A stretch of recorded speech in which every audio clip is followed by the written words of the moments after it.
ফ্যাসিবাদের সময়কালে দুর্নীতি দুঃশাসনে পর্যুদস্ত একটি ভঙ্গুর অর্থনীতি, দুর্বল শাসন কাঠামো আর অবনতিশীল আইন শৃঙ্খলা পরিস্থিতির মধ্য দিয়ে নতুন সরকার যাত্রা শুরু করেছে। আইন শৃঙ্খলা পরিস্থিতির উন্নয়ন এবং কঠোরভাবে দুর্নীতি নিয়ন্ত্রণের মাধ্যমে জনগণের মনে শান্তি নিরাপত্তা ফিরিয়ে আনাই হচ্ছে আমাদের সরকারের প্রধান অগ্রাধিকার। সারা দেশে জুয়া এবং মাদকের বিস্তারকেও বর্তমান সরকার আইন শৃঙ্খলা অবনতির অন্যতম কারণ বলে চিহ্নিত করেছে। সুতরাং জুয়া এবং মাদক নিয়ন্ত্রণে আইন শৃঙ্খলা বাহিনী সব রকমের কঠোর পদক্ষেপ গ্রহণ করছে। জনজীবনে শান্তি ও নিরাপত্তা নিশ্চিত করতে সরকার সর্বোচ্চ উদ্যোগ গ্রহণ করছে। দেশের প্রতিটি সাংবিধানিক এবং সরকারি বেসরকারি প্রতিষ্ঠান চলবে বিধিবদ্ধ নীতি নিয়মে। দলীয় কিংবা রাজনৈতিক প্রভাব প্রতিপত্তি অথবা জোর জবরদস্তি নয়, আইনের শাসনই হবে রাষ্ট্র পরিচালনার শেষ কথা। প্রিয় দেশবাসী, আগামীকাল থেকে সারা দেশে শুরু হতে যাচ্ছে পবিত্র মাহে রমাদান। আমি দেশবাসীকে পবিত্র মাহে রমাদানের শুভেচ্ছা জানাই। রমাদান আত্মশুদ্ধির মাস। আমরা যদি আত্মশুদ্ধি শব্দটির মর্মার্থ উপলব্ধি করি, তাহলে এই মাসে মানুষের ভোগান্তি বাড়ার কথা নয়। যদিও আমাদের অনেকের মধ্যেই এই মাসটিকে ঘিরে ব্যবসায় অধিক মুনাফা লাভের প্রবণতা লক্ষণীয়। আপনাদের প্রতি আমার বিনীত আহ্বান, রমাদানের পবিত্রতা রক্ষার্থে এই মাসটিকে আপনারা ব্যবসা মুনাফা লাভের মাস হিসাবে পরিগণিত করবেন না। দ্রব্যমূল্য যাতে সাধারণ মানুষের নাগালের বাইরে না যায়, এ ব্যাপারে ব্যবসায়ীরা দয়া করে সতর্ক থাকবেন। হাজারো প্রাণের বিনিময় একটি মাফিয়া সিন্ডিকেটের পতন ঘটিয়ে রাষ্ট্র এবং সরকারের জনগণের অধিকার প্রতিষ্ঠার অঙ্গীকার নিয়েই আমরা রাষ্ট্র পরিচালনার দায়িত্ব গ্রহণ করেছি। বিএনপি সরকার সকল ক্ষেত্রে অনাচার অনিয়মের সকল সিন্ডিকেট ভেঙে দিতে বদ্ধপরিকর ইনশাআল্লাহ। ক্ষুদ্র মাঝারি কিংবা ছোট বড় সকল ব্যবসায়ীদের প্রতি বর্তমান সরকারের দৃষ্টিভঙ্গি সহজ এবং স্পষ্ট। বর্তমান সরকার ব্যবসায়ী এবং ক্রেতা সাধারণ উভয় স্বার্থ রক্ষা করে প্রয়োজনীয় পদক্ষেপ গ্রহণ করতে চায়।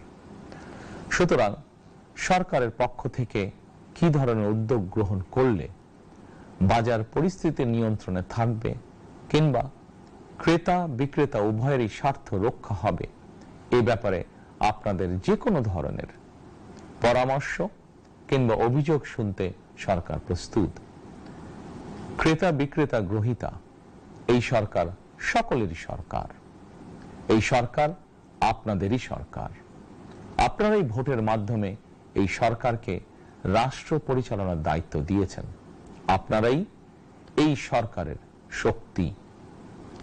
প্রিয় দেশবাসী, পবিত্র রমাদান মাসে রোজাদারগণ বিশেষ করে ইফতার, তারাবি, সেহরি এই সময়গুলোতে নিরবিচ্ছিন্নভাবে গ্যাস, পানি ও বিদ্যুৎ সরবরাহ পেতে চান। এই বিষয়টি নিশ্চিত করতে এরই মধ্যে আমি সংশ্লিষ্ট কর্তৃপক্ষকে নির্দেশনা দিয়েছি। অপচয় রোধ করে কৃচ্ছতা সাধন প্রতিটি মুসলমানের ঈমানি দায়িত্ব। অফিস আদালতে বিনা প্রয়োজনে কিংবা প্রয়োজনের অতিরিক্ত গ্যাস, বিদ্যুৎ, পানি খরচের ব্যাপারে সচেতনতা অবলম্বন করাও ইবাদতেরই অংশ বলেই আমি মনে করি। দেশের সকল সরকারি বেসরকারি কর্মকর্তা কর্মচারী এবং জনসাধারণের প্রতি কৃচ্ছতা সাধনের আহ্বান জানানোর আগে আমি সরকারের মন্ত্রী এবং বিএনপি সংসদ সদস্যদেরকে দিয়েই একটি দৃষ্টান্ত স্থাপন করতে চেয়েছি। বিএনপি সংসদীয় দলের প্রথম সভাতেই আমরা সিদ্ধান্ত নিয়েছি, বিএনপি থেকে নির্বাচিত কোন সংসদ সদস্য সরকারি সুবিধা নিয়ে ট্যাক্স ফ্রি গাড়ি আমদানি করবেন না এবং প্লট সুবিধাও নেবেন না। আমি আপনাদের সামনে বলেছিলাম, রাষ্ট্র পরিচালনার সুযোগ পেলে বিএনপি সরকার মহানবীর ন্যায়পরায়ণতার আদর্শ অনুসরণ করবে। আমি মনে করি বিএনপির সংসদীয় দলের এই সিদ্ধান্ত ন্যায়পরায়ণতার আদর্শেরই একটি অন্যতম প্রতিফলন। প্রিয় দেশবাসী, বিভাগীয় শহরগুলিতে বিশেষ করে রাজধানী ঢাকায় যানজট অত্যন্ত নিয়ন্ত্রণহীন।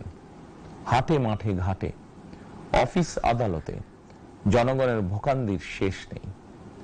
জনজীবনের নানা ক্ষেত্রে জনদুর্ভোগ লাঘব করা না গেলে জনমনে স্বস্তিও ফিরবে না। রাজধানীতে জনসংখ্যার চাপ কমাতে বিকল্প ব্যবস্থা গ্রহণ করা জরুরি হয়ে পড়েছে। মানুষ তার নিজ জেলায় কিংবা নিজের বাসা বাড়িতে থেকেও যাতে সহজভাবে সঠিক সময়ে অফিস আদালত ব্যবসা বাণিজ্য করতে পারেন, সেই লক্ষ্যকে সামনে রেখেই সারা দেশে রেল যোগাযোগ ব্যবস্থা ঢেলে সাজানোর উদ্যোগ নেওয়া হচ্ছে। এই পরিকল্পনার অংশ হিসাবে প্রথমেই রেল, নৌ, সড়ক এবং সেতু মন্ত্রণালয়ের কার্যক্রম পুনর্বিন্যাস ও সমন্বয় করা হচ্ছে। আমরা মনে করি সারা দেশে রেল যোগাযোগ ব্যবস্থার সহজ, সুলভ এবং নিরাপদ করা গেলে একদিকে যেমন জনগণের শহর কেন্দ্রিক বা নগর কেন্দ্রিক নির্ভরতা কমবে, অপরদিকে পরিবেশেরও উন্নতি হবে। প্রিয় দেশবাসী, আমাদের চারপাশে সমস্যার শেষ নেই, তবে সমস্যার পাশাপাশি সম্ভাবনাও কিন্তু কম নয়। আমাদের বৃহৎ জনগোষ্ঠীকে যদি আমরা দক্ষ জনশক্তিতে রূপান্তরিত করতে পারি, তাহলে এই জনসংখ্যাই হবে আমাদের জনসম্পদ। আমরা নিজেদেরকে দক্ষ করে গড়ে তুলতে পারলে শুধু বাংলাদেশই নয়, বিশ্ব বাজারও আমাদের জন্য উন্মুক্ত। তথ্য প্রযুক্তির সিঁড়ি বেয়ে বিশ্ব এখন কৃত্রিম বুদ্ধিমত্তার যুগে প্রবেশ করেছে। প্রযুক্তির এই প্রতিযোগিতামূলক বিশ্বে সম্মান এবং স্বচ্ছতার সঙ্গে টিকে থাকতে হলে আমাদেরকে কোনো না কোনো একটি বিষয় বা কাজে পারদর্শী হতে হবে। দেশের কোটি কোটি শিক্ষার্থী এবং তরুণ যুবশক্তির উদ্দেশ্যে বলতে চাই, মেধায়, জ্ঞানে, বিজ্ঞানে নিজেদেরকে যোগ্য করে গড়ে তোলার জন্য যত রকমের সহযোগিতা দেওয়া যায়, সব রকমের সহযোগিতা দিতে বর্তমান সরকার প্রস্তুত।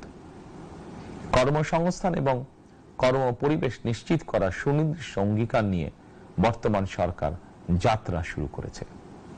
প্রিয় দেশবাসী, দীর্ঘ 18 বছর পর দেশে ফিরে গত বছর 25শে ডিসেম্বর আমি বলেছিলাম, দেশ এবং জনগণের জন্য আই হ্যাভ এ প্ল্যান। 12ই ফেব্রুয়ারি জাতীয় নির্বাচনের আগে দেশের বিভিন্ন স্থানে ঘুরে আমার প্ল্যান, পরিকল্পনার অনেক কিছু আমি আপনাদের সামনে তুলে ধরেছিলাম। আপনারা স্বাধীনতার ঘোষকের প্রতিষ্ঠিত দল বিএনপিকে ভোট দিয়ে রাষ্ট্র পরিচালনার দায়িত্ব দিয়েছেন, সকল পরিকল্পনা বাস্তবায়নের সুযোগ দিয়েছেন। এখন এই সুযোগকে কাজে লাগিয়ে সকল অঙ্গীকার পূরণ করার দায়িত্ব বিএনপি সরকারের। আমরা আমাদের পরিকল্পনা এবং প্রতিশ্রুতি বাস্তবায়নের কাজ শুরু করে দিয়েছি ইনশাআল্লাহ। অঙ্গীকার পূরণের এই যাত্রা পথে আমরা ভবিষ্যতের দিনগুলোতেও আপনাদের অব্যাহত সমর্থন প্রত্যাশা করি।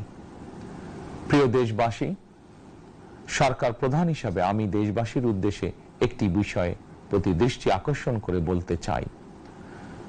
নবগঠিত সরকার গঠনের সুযোগ দিতে যারা বিএনপিকে ভোট দিয়েছেন কিংবা দেননি, অথবা কাউকেই ভোট দেননি, এই সরকারের প্রতি আপনাদের সবার সমান অধিকার।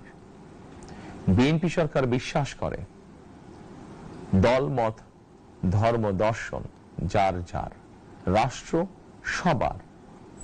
এই দেশে, এই রাষ্ট্রে একজন বাংলাদেশী হিসাবে আপনার, আমার, আমাদের প্রতিটি বাংলাদেশী নাগরিকের অধিকার সমান। প্রিয় দেশবাসী, আল্লাহ আমাদের সবাইকে নিরাপদ এবং সুস্থ রাখুন। আল্লাহ আমাদের সকলকে ইতিবাচক পরিকল্পনাগুলো বাস্তবায়নের তৌফিক দিন।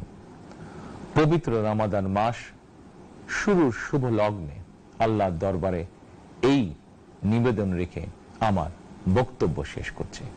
আল্লাহ হাফেজ। বাংলাদেশ জিন্দাবাদ।